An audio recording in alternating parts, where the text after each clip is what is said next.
तर भावांनो नमस्कार, मी अमोल. ठीक आहे, मी आज एक गोष्ट सांगणार आहे भावांनो. काय आता तुम्ही म्हणत असाल हे पोरगं काय बाबा असं वाटत नव्हतं की बाबा सोशल मीडियावर येईल, असलं काहीतरी बोलल. ठीक आहे, ह्याला कसं काय नाद लागला.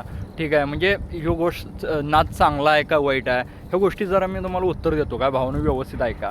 ठीक आहे भावांनो, सोशल मीडियामध्ये पैसा आहे. ठीक आहे, सोशल मीडियामध्ये पैसा आहे, मिळवणारी लय मिळवाल्यात. आपण काय फक्त भावांनो, आपण काय एक्स्ट्रा दाखवायचं नाही आहे. ठीक आहे, जे हा जे करतोय, ठीक आहे, त्या गोष्टी थोड्या थोड्या दाखवायच्यात हायलाईट करून. काय भावांनो, शेतकरी, मराठी शेतकरी भावांनो ह्याच्यामुळं मागं पडला आहे. ठीक आहे, करतोय ढिगानं. ठीक आहे भावांनो, खरं एक्सप्रेस करता येत नाही.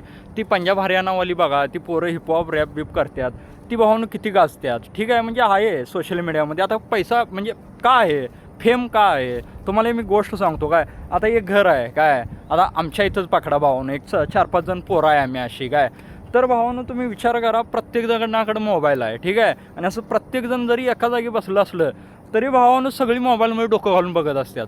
ठीक आहे, आणि काय बघत असतात, नुसतं ढकलत असतात.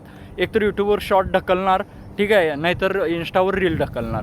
ठीक आहे, म्हणजे भावांनो पोरांना वेळ लागलं आहे. ठीक आहे, असं तुम्ही, मी काय म्हणत नाही भावांनो, तुम्ही डायरेक्ट या आणि असलंच काहीतरी करत बसा, साईड बिझनेस करा बाई. ठीक आहे, लई पोरं पैसे कमवाल्यात, काय लेडीज लोक मिळवाल्यात, कसं करायचं, रेसिपी काय दाखवायची. ठीक आहे, म्हणजे आपली जी युनिकनेस आहे ना भावांनो, ती थोडी एक्सप्रेस करा. कसं आहे माहिती आहे काय, जगाबरोबर चालू ना भावांनो, आता जगाबरोबर शहराकडे पळालो आहे आपण, गाव सोडून. ठीक आहे, तर आपण आता गावात येऊन असलं काय तर करू ना भाई. म्हणजे बिझनेस करत करत भावांनो, किंवा तुमचं काय काम आहे ते करत करत आपण करू शकतोय. ठीक आहे, म्हणजे हे काय वाईट नाही भावांनो. काय पण सगळं सोडून पण हे करू नका, कारण की कसं आहे माहिती आहे का, ह्यात पण स्पर्धा भावांनो लागलेली आहे. ठीक आहे, आणि स्पर्धाप्रमाणे ह्याचा वाईटही आहे, वाढाले पण तेवढंच भावांनो. तुम्ही जर काय तर व्यवस्थित फेअरलेसली बोलत असाल ना भावांनो, तुमचं ह्यात म्हणजे ते म्हणतात की नाही डाळ डलेगी. ठीक आहे, तसं होणार तुमचं, एवढं लक्षात ठेवा.